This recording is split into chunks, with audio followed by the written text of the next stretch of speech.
Hello, I am back with absolute value inequalities. Okay, so when you see two straight lines like this, that means absolute value.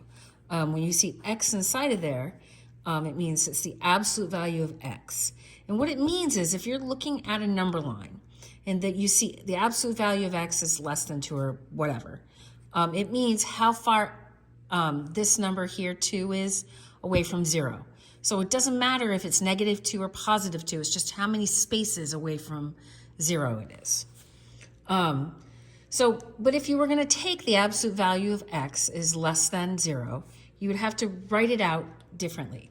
You would have x is less than 2, which is what it says up here, and you would also have x is greater than -2. What you do is you flip the inequality sign, which I've written right here, and you also change the sign. So this is +2, so it becomes -2, because it shows you how far from 0 2 is, which I've shown you here on this diagram. So if I were to get an equation, say that looked like this, I would write it two ways. Oh, wait, this should be -5. Okay. So I would write it just the way it was written, like I did here, and, oh wow, I didn't flip this either. I would also write it, I must have been not paying attention. I would flip the sign and I would make my answer negative. And then I would solve them both and then I would graph them. So I'm going to subtract 1 from both sides here because I'm doing my inverse operation.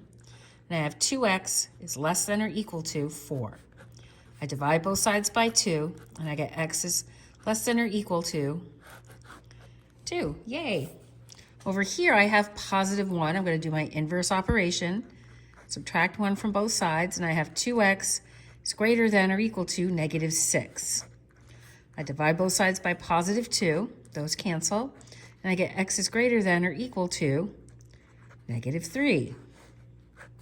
So if I were to make my number line, I have 0, 1, 2, 3, 4, 5, -1, -2, -3, -4. Okay, so x is less than or equal to 2. So I go to 2, I make my solid point because it's equal to as well. And I would make my line that would go in the opposite direction because we're talking about numbers that are less than 2. Here I have x is greater than or equal to -3. So I also make a solid point at 3. I'm going to make a line that connects the two because this is talking about greater than, this is talking about less than, so it's the part that's in between that I would shade. Okay, so you flip your inequality sign, and you change the sign of the answer. That's all there is to it. All right, bye.